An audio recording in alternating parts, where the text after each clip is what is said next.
Tere õhtust, minu nimi on Timo Kalavus, alustame saantega Rahva Hääl on Jumala hääl.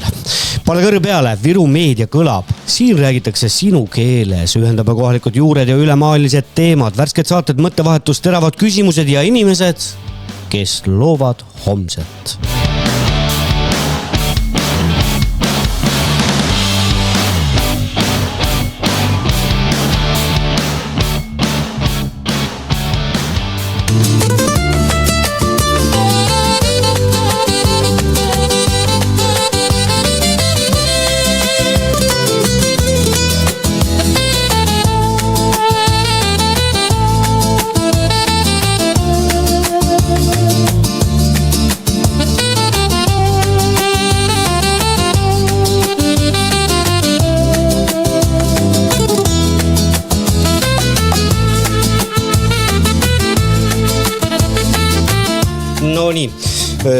Aeg tiksub peale, kell on 18.23, kohe helistan ka siis Elvis Brauerile ja kinnitame turvavööd, alustame siis täna õhtust sõitu. Need, kes on kohal, need on kohal, kes hiljaks jäävad, need ilma jäävad, nii on ta ju kogu aeg olnud või mitte. Nii. Haaran siis telefoni, proovin Elvis Braueri kätte saada. Loodetavasti on ta ennast mugavalt sisse seadnud ja on valmis meiega siis vestlema.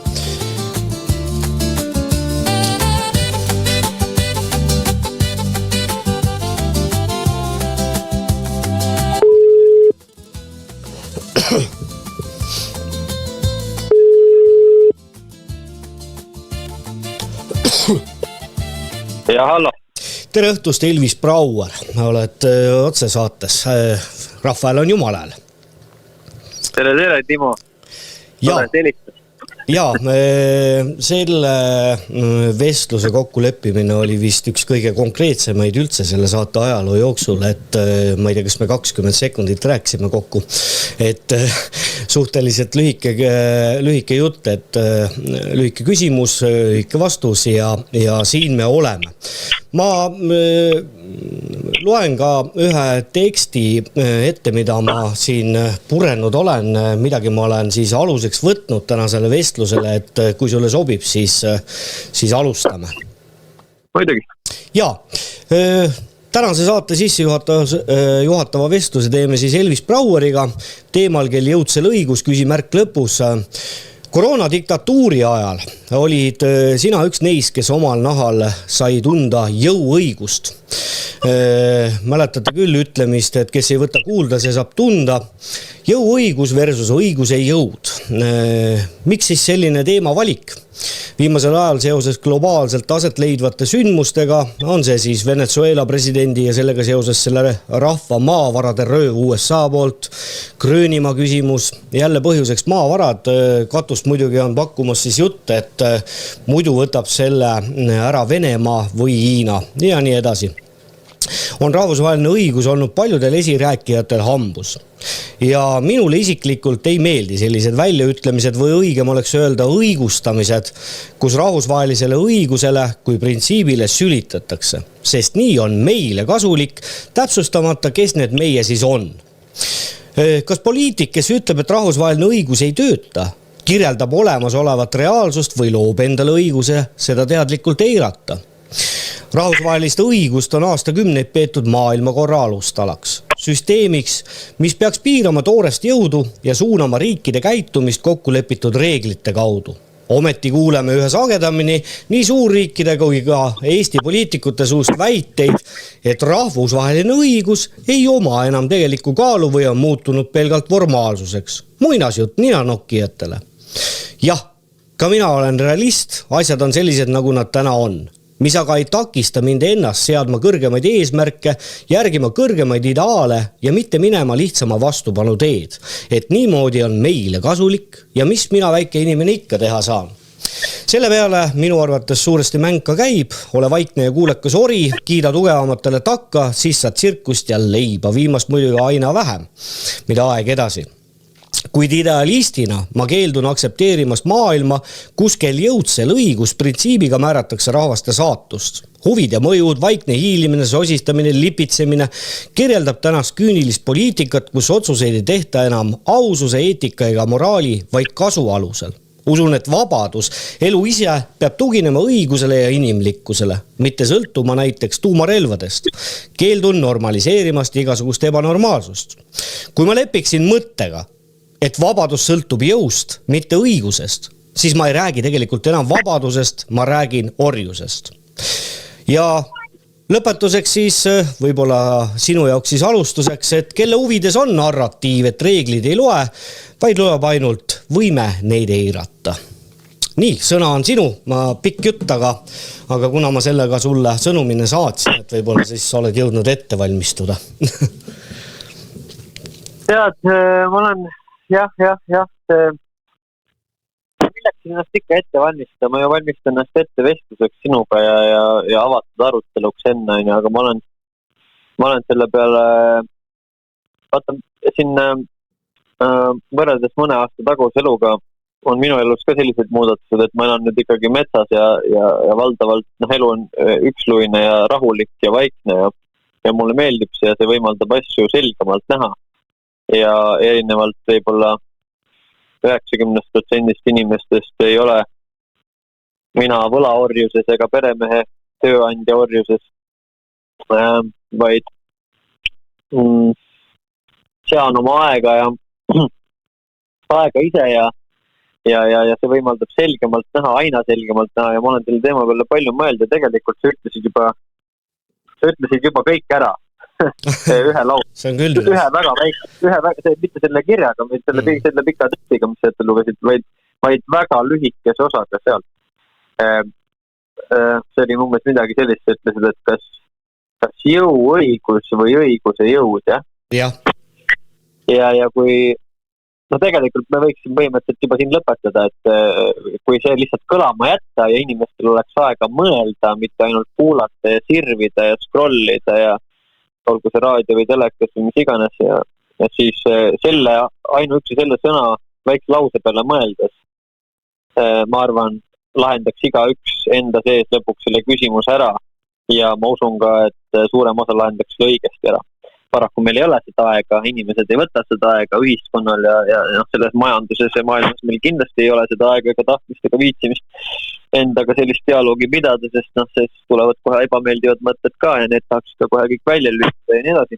Aga hea küll, mis ma patran, selgitan siis enda arusaama nagu võib-olla lihtsamalt. See on üldse hästi keeruline teema, et sellest teemast, mida sa praegu nagu siin ette lugesid ja kuidas küsimus on esitatud, ei saa rääkida nii, et näiteks, nagu meeldib tavaliselt inimesed öelda, et tule piirdume nüüd poliitikaga või piirdume majandusega.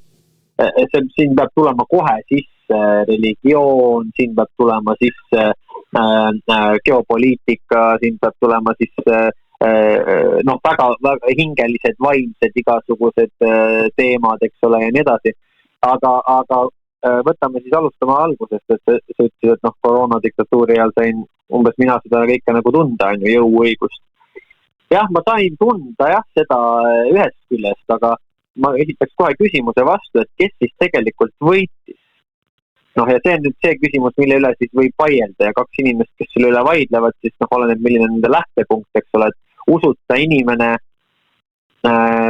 ainult materialistlikel eesmärkidel, isekat elu surmahirmus elades ütleks, et näe ju praegu, mis ta siis sai, kaotasin, jäime kohvikust ilma, mis sest kõigest siis tolk oli. Ja see on põhiline seisukoht, millega näiteks mina tihti kokku puutun, kui ma inimestega nagu selle teemal räägin, või kes siis, ütleme seda kuskil mujal käsitlevad, et mis ta siis sai, ajas oma õigust taga ja mis ta siis sai, jäi kohvikust ilma. Aga vaata, see ongi hästi, hästi tõsine lühinägelikkus minu arvates ja see näitab, et need inimesed ei ole absoluutselt mõelnud, neil kas selle aega olnud või ei ole, jumal neid veel sinna punkti nagu juhatanud, see tähendab, et nemad elavadki just eelpool mainitud materiaalsete hüvede ja igasuguse meelehea ja nimel, aga nad ei saa aru sellest, et mitte me ei otsi siin seda, mille nimel elada, sest surma ei väldi meist keegi, vaid mida varem sa leiad selle, mille nimel surra.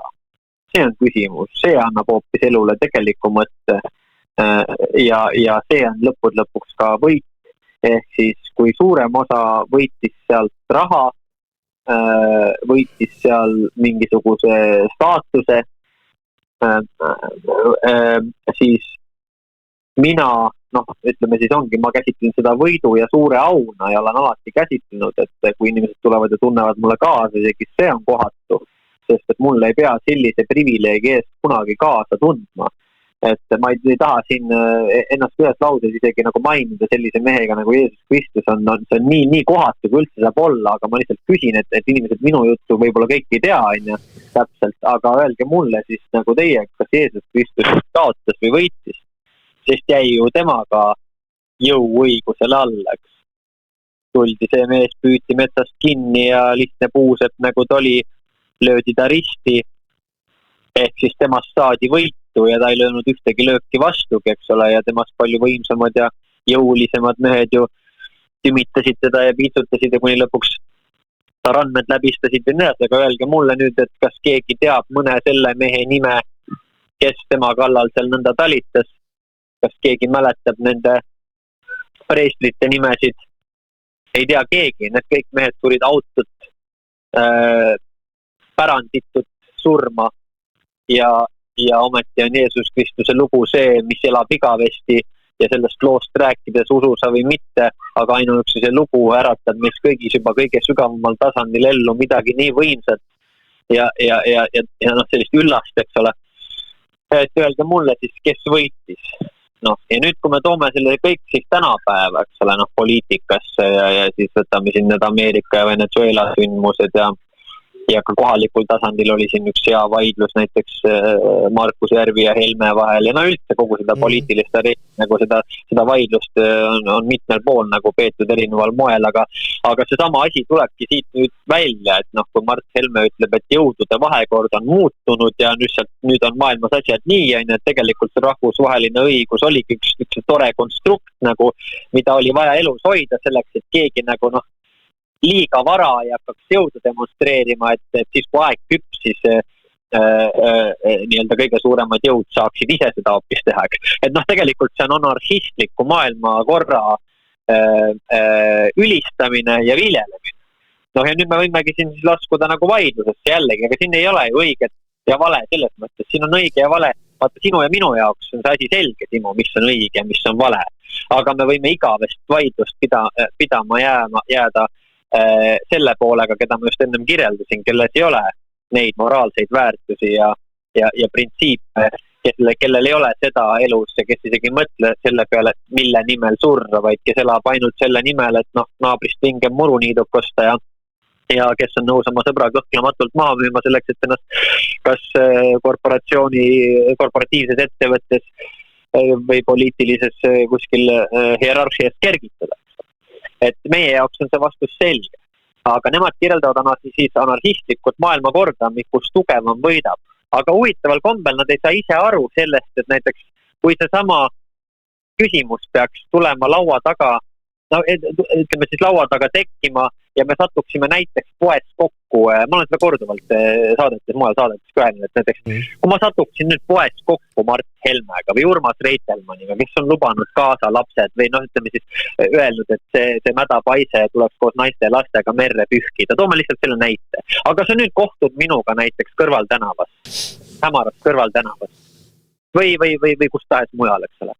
Ja mina olen sinust tugevam, sina oled vana ja nõrk hädine mees ja mina olen mitte ennast ülistada, aga ma olen siin, ma ei tea, 7-kordne meister jalgpallis ja olen teinud teatlane ja käin miinuskraadidega telkimas ja ujumas ja lasen vibu ja lasen ambu ja lasen püstolid ja poolautomaatsed relvad on nalja tegemine ja oskan boksida ja maadelda ja see kõik, see siin ei ole kuidagi mind kergitada, vaid ma toon lihtsalt näite, et mina olen suure 99% tõenäosusega selles konfliktis tugevam pool.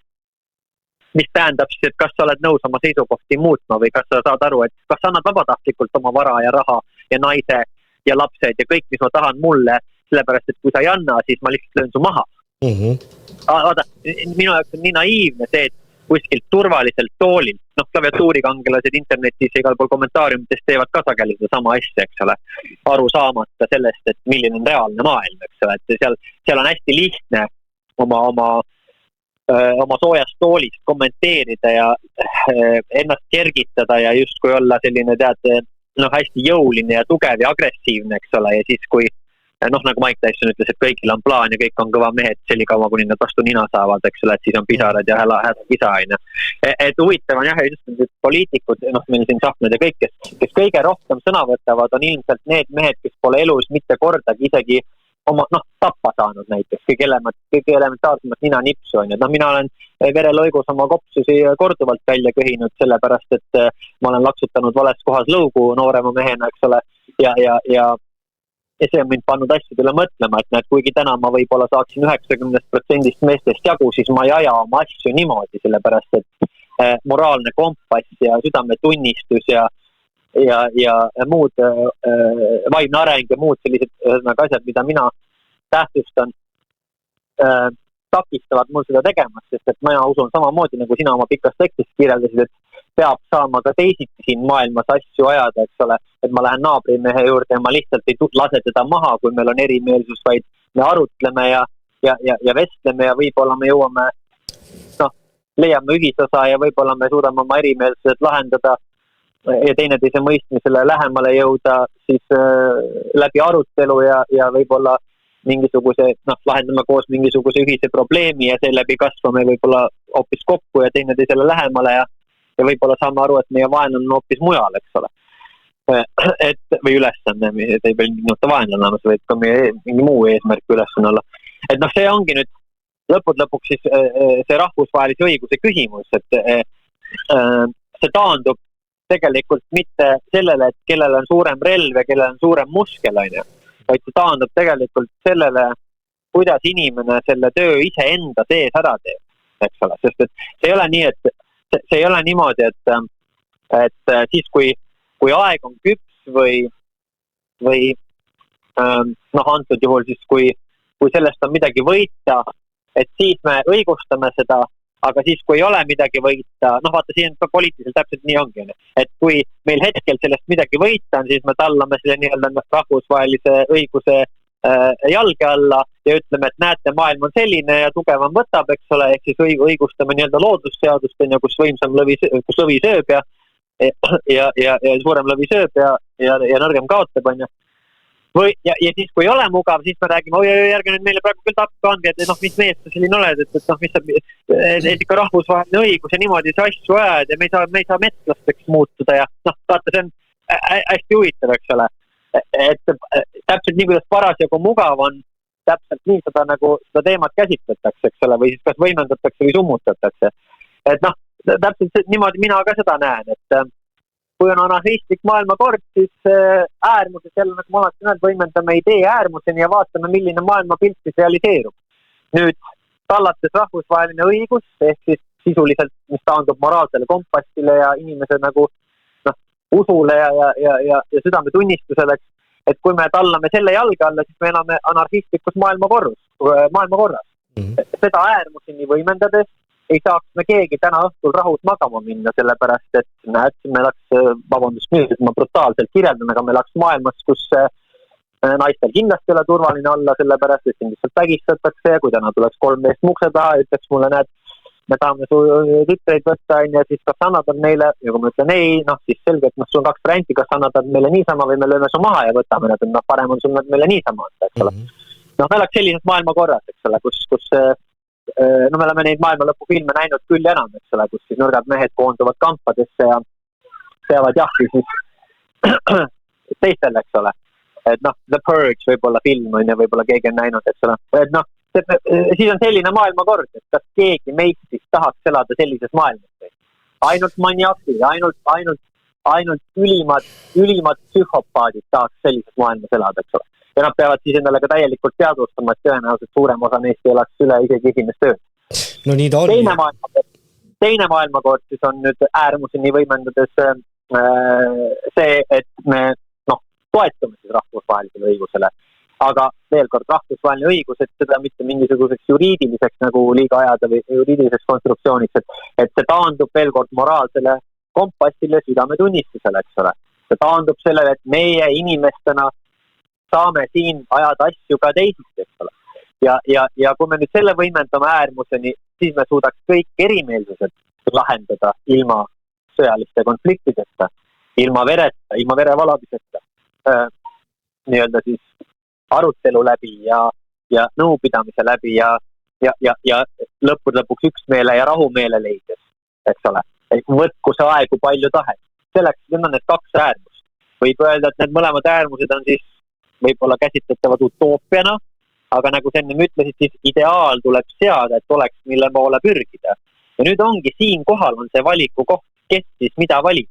Meie oleme valinud, et me valime selle äärmuse ideaaliks, kus kogu maailma probleemid lahenevad läbi arutelu, et me leiame ja me võtame selle täpselt nagu me kodudes võtame oma naisega või oma lapsega, võtame selle aja ja saad aru, me käime ja me raiume ja vaidleme ja siis me jälle nutame, aga me jõuame mõistisele lähemale, me kogu aeg loksutame seda nõela natukene paika, et nii-öelda kui meil on vaja sõita põhja ja see kompassi nõel tiksub seal ida ja lääne vahel, aga iga sellise väikse kokkupõrke, mille kavatsus on hea, kavatsus ei ole mille tüüli, nagu minna sõtta, vaid kavatsus on jõuda mõistusele lähemale, ehk siis me oleme konfliktis ka nõus osalema, kui meie kavatsus on hea, ehk siis ida ja lääne vahel kõikuv nõel järjest nii-öelda vähem kõigub, kuni ta lõpuks fikseerub põhjale ja me teame täpselt, kuhu me minema peame, eks ole.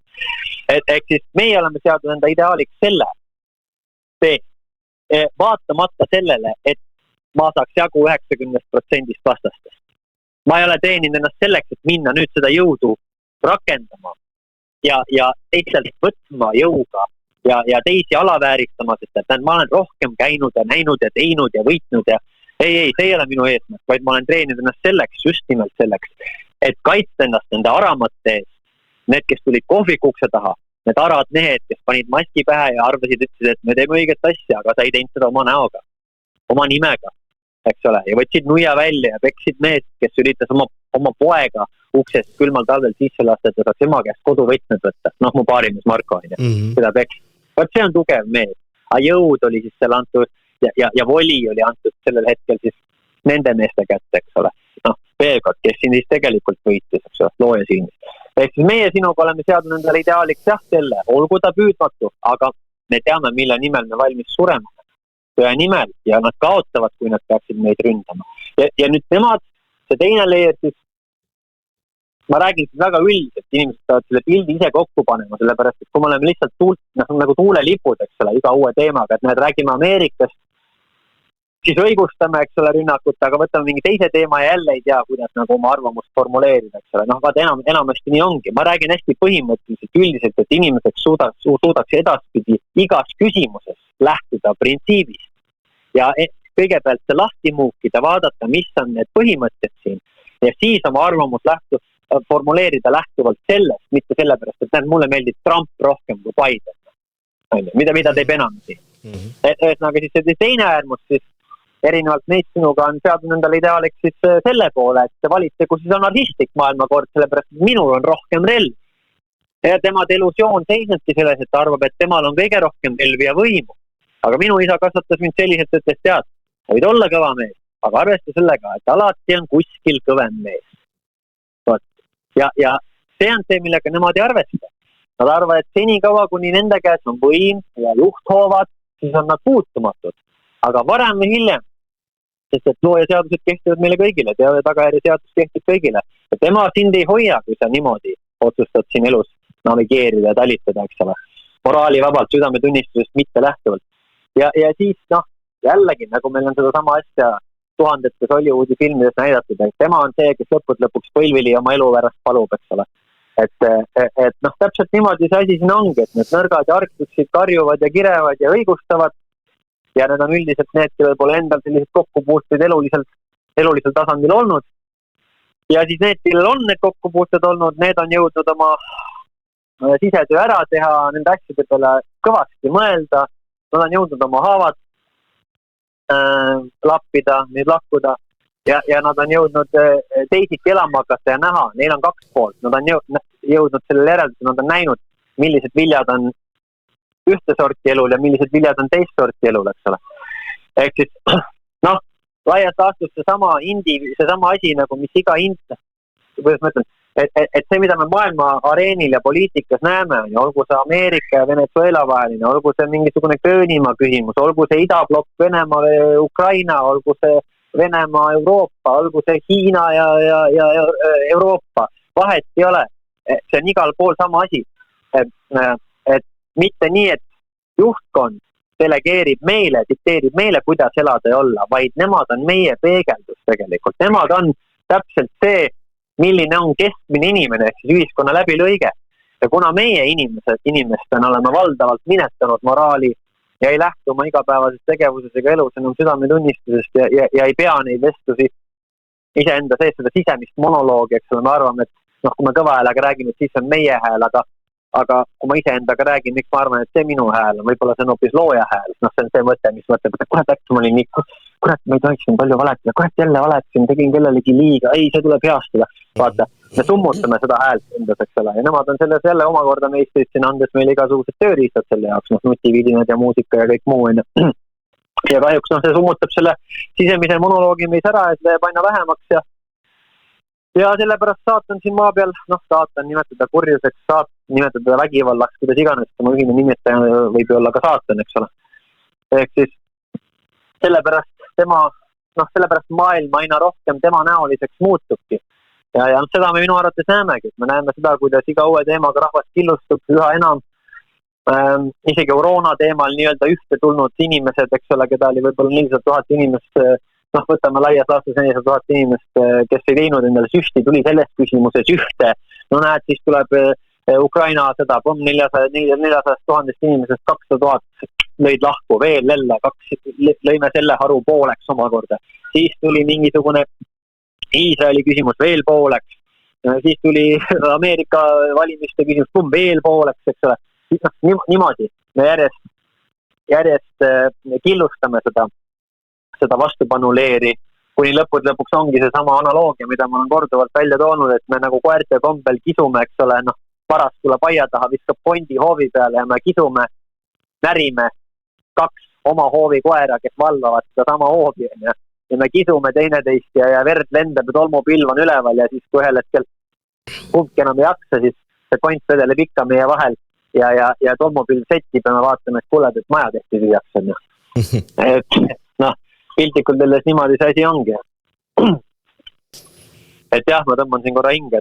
Jaa, nüüd ongi midagi siit veel edasi raske küsida, ma nuputan, sest sa väga palju asju ütlesid ära või rääkisid samamoodi ära, et just nimelt need kokkulepitud reeglid, et vaata, sa siin mainisid laenu või telekat või YouTube'i ja kõik need tehnikavidinad, need kõik on minul ka olemas täiesti ja igapäevane tööl käimine. Siiski on minus see, kuidas öelda, ma räägin nüüd natukene endast, eks, et kellest veel, et kõik on ta siis 8 tundi töö juures või tööle sõites, töölt koju sõites, üks asi on see, millised on sinu igapäevased sellised olmemured, aga ega juba teist saadet järjest ma seda teemat niimoodi esile ei tõsta või sellest ei taha vestelda. See ei ole niisama. See on see minu enda sisemaailmas toimuv just nimelt see vestlus iseendaga. Et kas leppida või mitte leppida. Vastus on tegelikult käes, eks, et mitte leppida. Ja need kõrgemate ideaalide seadmised, nii nagu ma siin mõne nädala eest ühe Facebooki postituse tegin, et ma lihtsalt ei ole, ma ei aktsepteeri sellist maailma, kus tuumarelvadega määratakse inimeste rahvaste saatust ja ka mina olen oma elus vereloigus olnud, nii et selle koha pealt ma olen sinuga nõus. See, mis sa tõid siin, et kui nüüd kuskil kaubanduskeskuses või pimedal tänaval kokku saadakse, et olgu, et hakkame siis nagu pihta, et käärime käised ülesse, et kui me ütleme kogu selle teema suurem alus on siis see rahvusvaheline õigus, aga kui me räägime õigusest üldse kui printsiibist, see on hea, et sa tulid ka tõid selle perenäite, et tullakse ukse taha ja me võtame su tütreid, et aga kui me räägime õigusest üldse, muideks on väga palju arvajaid just sellele rahvusvahelisele õigusele sülitajate hulgas, kes räägivad mulle, meile, inimestele, siis Eesti Vabariigi põhiseadusest ja selle mitte täitmisest, põhiseaduse preambul, alustame sellest, ka selles on sees selline sõna nagu õigus. Juba preambulis on sees õigus. Teine peatükk põhiseadusest, põhiõigused. Eks, et kuidas sa saad et ma see on see natukene rase jutt, et see rahvusvahelise õigusega see on möga ninanokkijatele ja nii edasi, eks, aga vot see õigus, mis meil siin on, et seda me ikkagi peame kaitsma, et kuidagi minu pähe see ei mahu, minu maailmapilti selline asi ei mahu, see on selline ikkagi tõsine holopi mentaliteet, orja mentaliteet, et mitme terroristi vahel siis parim terrorist või juht või valitseja või maailmakord endale siis välja valida, sest nii on kasulik. Et mul ei mahu pähe need asjad ja teises põhiõigusest, teises peatükis, vabandust, ma toon siin, mis ma siit võiksin öelda. Näiteks 11. paragrahv põhiseadusest, õigusi ja vabadusi tohib piirata ainult kooskõlas põhiseadusega. Need piirangud peavad olema demokraatlikus ühiskonnas vajalikud ega tohi moonutada piiratavate õiguste ja vabaduste olemust, eks. Kui rahvusvaheline õigus on jama, see on möga, mis me nende paragrahvidega teeme? Siis on ju, tegelikult sa sülitad kõigele. Jah, nii ongi ja vaata, ega siin ongi hästi oluline mõista seda, et rahvusvaheline õigus niimoodi sõnastatult, rahvusvaheline õigus ongi juriidiline konstruktsioon. See tähendab, et kusagil peab olema mingisugune dokument, seda peab olema võimalik lugeda, sellest peab olema võimalik lähtuda, sellest lähtudest peab omakorda olema võimalik otsustada, käsitleda, kedagi siis kas õigeks või valeks mõista, vastutusele võtta ja nii edasi. Ja see minu jaoks, ma ütlengi, vaata, see on see koht, kus nüüd ongi võimalik ära eksida. Aga rahvusvaheline õigus ja mis tahes õigus, olgu ta haldusõigus, olgu ta võlaõigus, sõjaõigus, mis tahes muu asi peab taanduma, nagu ma enne ütlesin, moraalsele, vaimsele, hingelisele tasandile. See peab taanduma nendele põhimõtetele, sest õigus ilma õigluseta ei maksa mitte midagi. Vaata, tänapäeva õigus on see, et mina kaotasin. Kõik oma vaidlused seoses kohvikuga kohtust ma kaotasin. Eks ole. Ehk siis õigus ju on, aga õiglust ei ole. Kui see õigus ei taandu õiglusele või ole sellega otseselt seotud, sellest lähtub õigluse jalule seadmise soovist lähtub, eks ole. Ja vastavalt siis konstrueeritud, siis on see üks tühi sõnakõlk. See selleks, et jälle nendele orjadele, maksumaksjatele nimeda, kuidas tahed, sellele pööblile just kui jätta mulje, et näete, teie kaitseks on loodud selline nii keeruline ja kõike hõlmav konstruktsioon, eks ole, nagu mingisugune õigus. Aga see ei lähtu õigluse jalule seadmise soovist enam ja see ei ole prioriteetne eesmärk. Siis võidki sellega perset püskida ja prügikasti visata. Nagu mina kohtus ütlesin, kui ma seal ära kaotasin ja advokaadid omavahel seal naerul sui kuludokumente vahetasid, siis mina ütlesin kohtunikule, et teate, ja oma advokaadile kaasa arvatud. Teie olete kõik selles protsessis nüüd kollektiivina siin osalenud, aga mina olen selle protsessi väline, sellepärast, et minul lihast ja luust korpus võib siin seista ja te võite selle entiteedi nime ja isikukoodiga, olgu ta juriidiline või füüsiline isik, süüdi mõista, aga minu üle mõistab kohut kõrgem, Jumal. Ja tema mõistab omakorda kohut, arvata, et see protsess siin oli kohtumõistmine minu üle või. Selle protsessi käigus hinnati kõiki teid ka ja elulisel tasandil, ärge te imestage, kui teil hakkab kehvasti minema või traagilised sündmused juhtuvad, sest ka teie üle mõistetakse kohut ja palju kõrgem, nähtamatult tasandil. Vaata, see on see dialoog, mille peale suurem osa neist pööritab silmi. Mõni hakkab nutma, mõni läheb koju ja mõni mõtleb ümber. Üks kohtunik oli Andreas Paukstus, kes kirjutas mulle samasuguse meili. Soovitan sul see kaasus või see kaebus tühistada, et me saaksime menetluse lõpetada, sest sul ei ole edu perspektiivi. Ja ma kirjutasin talle samamoodi südametunnistusest lähtuvalt, mitte mingisuguse juriidilise kirja, sest ma ei ole advokaat. Aga mul on hea üldine arusaam maailma seadustest ja ma kirjutasin talle selle kirja.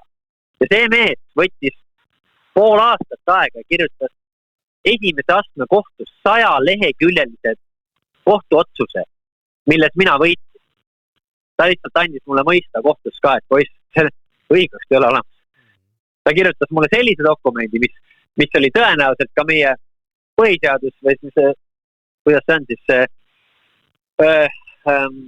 põhiseaduskomisjon või mis ta on põhiseaduskomisjon või kes ta on see? Komisjon olemas, jah? Jah, võt ühesõnaga õiguskantsleri büroost tõenäoliselt oli see dokument aidatud tal koostas, see oli nii põhjalik ja nii pikk, nagu mitte kunagi ei ole keegi varem just nii pikka otsust, nii jabases küsimuses selles mõttes juriidiliselt nii madalal tasandil teinud. Aga ta andis mulle mõista sellega, et õigust siit ei saa ja muidugi ringkonnakohus lükkas selle ümber, eks ole. Aga mis seal nagu muutus? Ma nägin selle mehe silmis, ta oli selline kergelt elust väsinud depressiivne mees, aga ma nägin, et tema sees elab veel hing, ta ei ole lihtsalt robot. Ja see kiri, mis ma talle kirjutasin, mõjus, mille peale mees muutis nagu kanna pealt suunda ja ma ei tea tema edasist saatust, aga kõigepealt soovitas mul menetluse kaebuse tagasi võtta, et saaks menetluse lõpetada ja see peale hoopis siis tegi 100 lehekülge pikka otsuse, milles mõistis mind õigeks, eks ole, kohvikud. Ehk siis see tähendab, et inimeses on võimalik ellu äratada see on nagu üks selline eelmise õhtu Jaani tulest hõõguv süsi, aga selle annab uuesti tulele puhuda, kui kütet lisada ja mitte summutada ja mitte liiga palju korraga anda peale, eks ole. Et mina usun sellest, et lihtsalt see töö on nii palju aega nõudvam ja vaeva rohkem, et seda, me enam ei tee siin paraku. Me ei tee seda oma sõprade seas, me ei tee poliitikas ammugi mitte, eks ole. Et seal money talks ja power talks ja vaata, sa ütlesid siin, et sa ei taha väga palju endast rääkida, Timo, eks ole, aga räägi endast, et me saamegi endast rääkida, me saame rääkida ilma nii-öelda räpase südametunnistuseta, sest siis ma ei räägi taga. Ei, endast ma saan rääkida. Teistest räägin ma taga. Ja vaata, meie erinevus jällegi taaskord seisneb sellest, et meie räägime endast, me räägime oma loo ja ma olen alastud, ma olen avatud raamat, ma räägin, mis juhtus, kuidas juhtus ja millise järelduse ma sellest tegin või te saate aru, et ma ei ole teinud. Aga kas sa näed kunagi, et meie poliitikud seda teeks?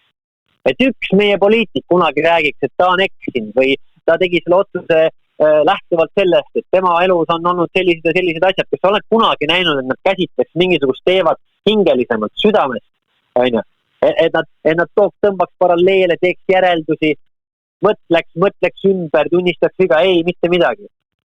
Ei ole.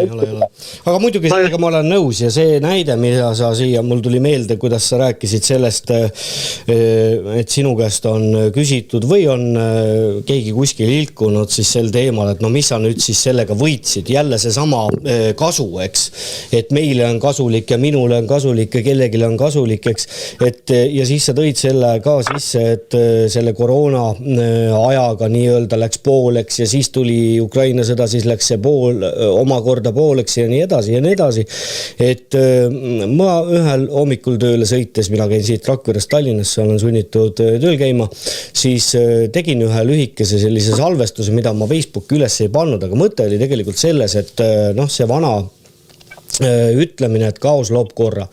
Et mõnes mõttes sellised, igas mõttes sellised suuremad teemad, mis ühiskonnas nagu ühiskonda raputavad, armastatakse nii öelda, siis ta endas loob korra, sest nagu iga sellise raputusega sa saad jälle aru, kes on kes, see vana terade ja sõkalde eraldamise lugu, eks.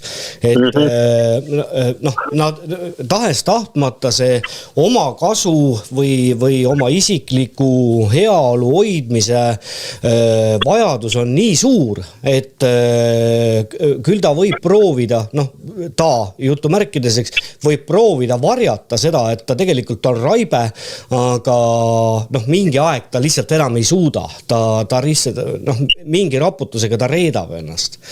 Et nii nende asjadega on, jah. Ja muidugi, ja vaata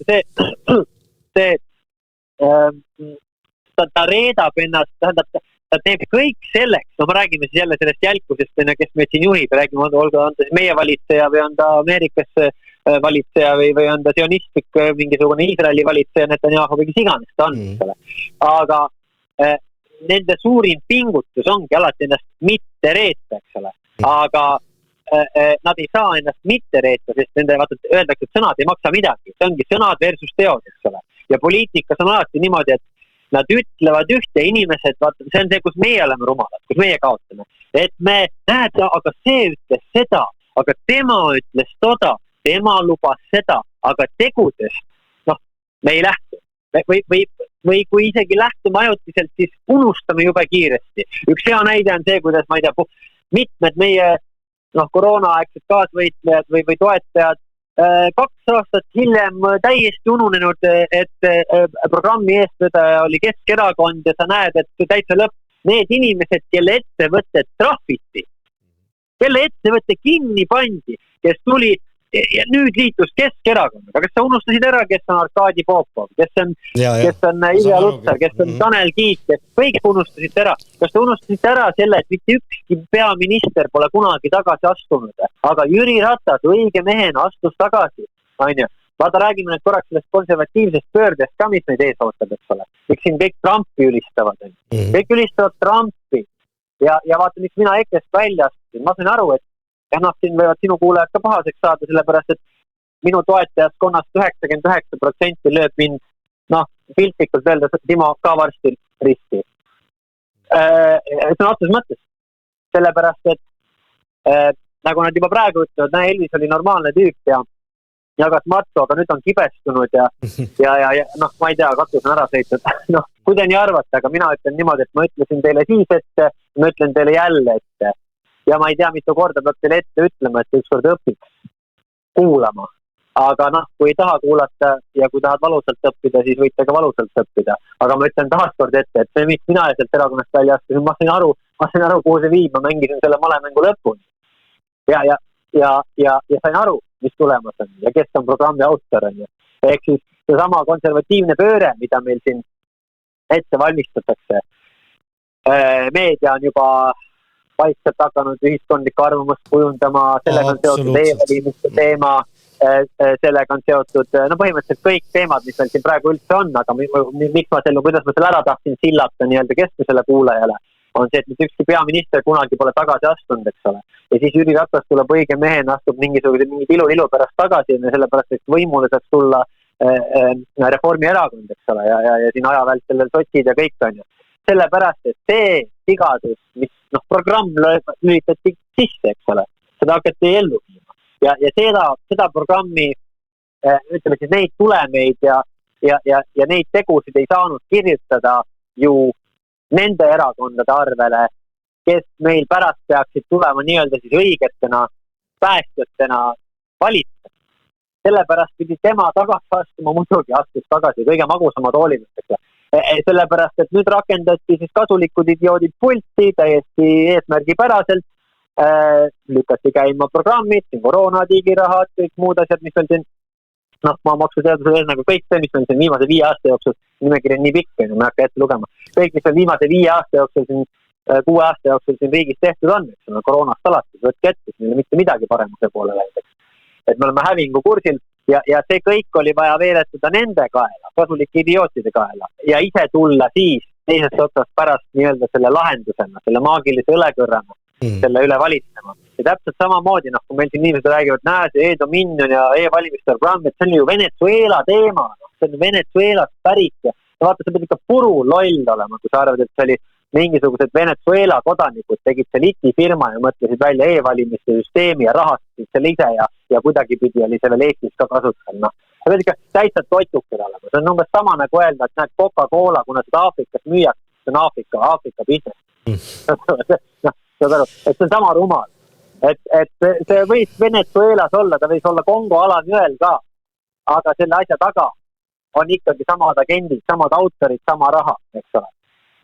Mis otsapidi viib sionistideni välja ja mis on seotud siis ikkagi pankadega, keskpankadega ja nii edasi. Ehk siis see kõik ootabki nüüd seda, see e-valimiste teema saab aina aktuaalsemaks ja kuni sinna maani siis, et juba sotsiaalmeedias on näha ja peavoolumeedias ei ka juba nii-öelda siis naeruvääristab kohati praegust võimu, sest et hakatakse juba avalikku arvamust kujundama ja valmistama ette ka meid siin selleks konservatiivseks pöördeks ja kas pole mitte veider, et kõik need teemad, mis rahvale kõige rohkem nagu südamesse lähevad ja korda lähevad, olgu see loomade mahalöömine, metsamajandamine siis sellisel viisil, nagu ta praegu on, eks ole, robustselt, või mis tahes tuuliku teema või muu, siis veidral komber opositsioonisaadikud vait nagu puldid rukkis, eks ole. Digiraha teemadel, mitte kippu ega kõppu. Sellest, et meile päevast püksitakse aasta kaela, mitte midagi, eks ole. Ja ärge unustage, et vastutusele pole võetud mitte ühte inimest seoses koroona ajal tekitatud kahjudega. Nii et see on tõendus teile, et ühe lohe 2 tiiba, aga vahet ei ole. Inimesed karjuvad ühe tiiva pealt, karjuvad teiste suunas, kes on teise tiiva peal, aga lohe lendab ikka samma kohta. Et nii ta on. Nii ta on ja ma siin, see oli mõni päev tagasi, see oligi vist sama päev, kui ma sulle helistasin, mulle jäi ühe erakonna liidri sõnavõtt Riigikogu puldist jäi silma või kõrvu, kui ta pidi see õige öelda oleks, võib-olla siis mõlemad pidi ja töölt... Silma kõrva võib jääda, püsid südamest. Ja koju sõites ma seda ka siis jagasin ühe oma lemmikraamatu Sinuhe egiptlase tsitaadiga, Miga Valteri on selle kirjutanud ja tsitaat kõlab, tähendab kõigepealt see, milles asi oli siis see, et Iraani rahvale avaldati siis 80, paneme nüüd hästi tähele, 80 Riigikogu liiget vähemalt minule teadaolevalt hääletas selle toetusavalduse poolt. Iraani rahvale avaldati toetust. Ja nüüd see sama rääkija sealt puldist. Nende leib on see, tuleb tuttav ette küll.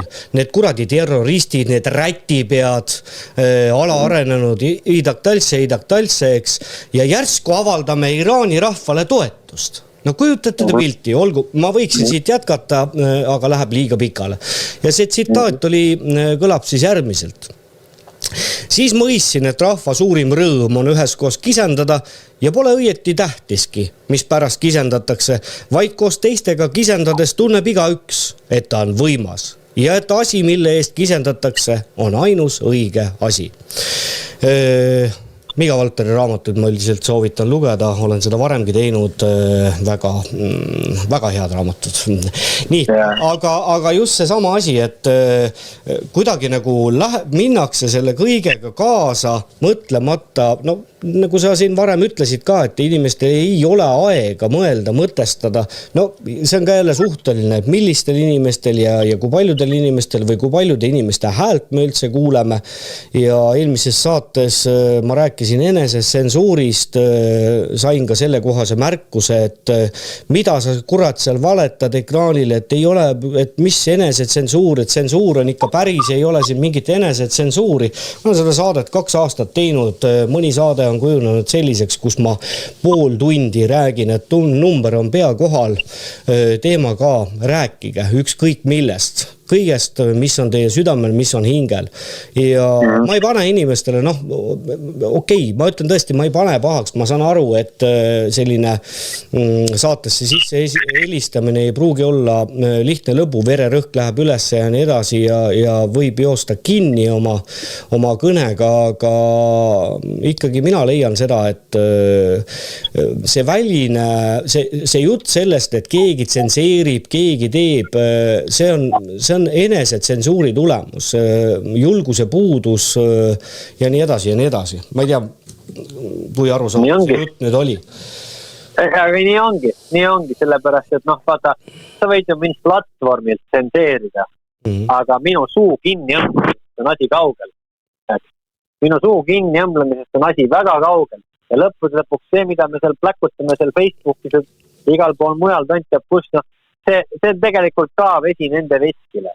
Sest et kõige tähtsamad vestlused veel kord on meie endi sees ja seejärel meie vahetus ümbruses olevate inimestega. Sest et see palju sinu saatel kuulajaid on, isegi oma ka mitte mingit tähtsust. Me oleme need sõnad lausnud. Me oleme need lausnud senikaua, kuni nad on lausutud südamest ja siiralt. On nad siia maailma paisatud. Ja piisab sellest, et seda kuulab kas või üks inimene. Tegelikult piisab isegi sellest, vaata kui ma oma ette räägin, siis kuuleb seda ka Jumal ja maailmas asjad juba muutuvad, eks ole. Ja sellepärast tema üldse tähtstus see, kui palju seda on. Nagu ma olen öelnud enne, pimedas lennuki angaaris võib toa nurgas, angaari nurgas särada üks küünal. Mida pimedana on, seda selgem on see, kuhu ma minema pean. Nii et selles mõttes jah, ja see enesetsensuuri point on jah see, et me saaksime teha nii palju rohkem, kui me teeme.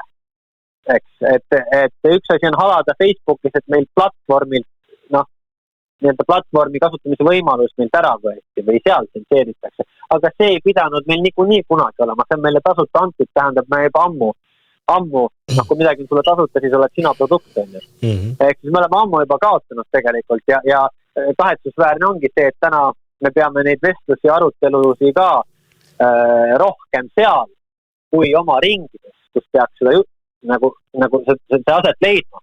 Nii palju mehi on tulnud minu juurde öelda, Vot ma käin siin nendel üritustel, ma ei tea, olgu ta Telegrami konverents või olgu ta mingisugune muu üritus või siis Facebooki kommentaariumis. Et et ma seal räägin ja kommenteerin ja vestlen või käin nendel üritustel, sest kodus ju ei saa rääkida. No ma ei saa sõpradega, ma ei saa. No vaata, tegelikult peaks asi vastupidi olema. Tolk on palju rohkem sellest, kui te kas võtate julguse kokku ja selles mõttes laua taga nökitseda või ennast, nagu sa väga hästi ütlesid, ennast tsenseerida, öelda tõde välja, olgu tagajärjed millised tahes. Lühiajaliselt võivad olla halvad, aga pikaajaliselt ma garanteerin teile, Esu on mulle seda õpetanud. Tasu on alati tulemus, kui öeldakse välja tõde, nii endale kui teistel. See ei saa olla nii, et ainult teistel, see ei või silmakirjalt või enda, sest peaks ka olema karm. Aga tõde tuleb välja öelda ja vaadake, kuidas siis hakkavad asjad muutuma, olge kannatlikud. Et teistpidi peaks tegelikult olema. Selles mõttes seal Facebooki kommentaari, mis kaagutada, nii seda kommentaari igalt pool. Vaadake, kas te oma kogukonnas asjad, oma majas asjad paika saate. Lastega vaadake, kas saate paika, kas naisega saate paika, kas külas paika saate ja nii edasi. Ja kas külavanem olete juba ära jõudnud valida, eks, et alustame sellest. Ja ma võib-olla tõmbame kokku. Päris pikalt, ma usun, et me võiksimegi jääda siin rääkima, aga näed, nüüd ma jäin kokutama, mis ma siia lõpetuseks öelda tahtsin seoses selle enesetsensuuriga. Tuli meelde, et vaata, Elvis, nõustud sa minuga. No vähemalt minu elus on olnud selline periood, kus ma olen mõelnud, et kui mina 80. lõpus või 90. alguses oleksin olnud vanem, kui ma olin, ma olen 81 sündinud, siis küll mina oleks teinud ja küll mina oleks läinud ja küll mina oleks rääkinud, aga nõustud sa minuga nagu selles võtmes, et ei ole täna see, kus ollakse, see on võrreldav sellega, kus oldi 80. lõpus, 90. alguses. See on võrreldav selle olukorraga. Ja kui sa täna ei tee mitte midagi, siis sa ei oleks teinud ka siis mitte midagi. Et see on selline asi, mis järelduseni olen mina oma asjadega jõudnud ja mis mind ka siis torgib takka. Jah. Mind torgib kõige enam takka Jeesus Kristuse lugu. Kui iganes sa lähed, ole või üksi, tee mida iganes sa tahad, räägi tõtt, otsi tõde ja ütle tõtt. ja siis ei pea üldse muretsema, sellepärast et sa ei pea, nagu sa ütlesid, nagu sa oleks vanem, siis sa oleksid käinud ja siis oleks läinud ja teinud ja ei oma tähtis. Mul on elu õpetanud, ma võin olla Kalamaja keldris väikses kohvikus, küpsetada saia inimtühjas kohvikus ja kurjus leiab mu sealt ülesse. Nii et sa ei pea minema karjuma ja võitlema ja tegema, sellepärast et kui sa kas või vaikuses oma ette kuskil räägid tõtt ja otsid tõtt ja jääd õigeks ja püüad jääda õigeks, et alati jääd, aga püüad jääda õigeks, siis see võitlus leiab sinu. Ja see on suur au ja privileeg, seda ei tohi peljata, seda ei tohi karta. Ta on meid selleks varustanud ja no kuidas ma ütlen, ma ei saa siin kõik ei saa reeta, kes mõtlema hakkab, siis see välja mõtleb, on ju. Aga tema auhind on igavikuline auhind, nii et ka surmahirm kaob. Aitäh sulle, Elvis, selle vestluse eest nende sõnadega. Me täna lõpetame ja mis ma oskan sulle öelda peale selle, et ma sind tänan. Jõudu sinu töödes tegemistes ja järgmise korrani. Samad sõnad, Timo, aitäh sulle kõigest. Ja, ole hoitud. Aitäh. Tšau.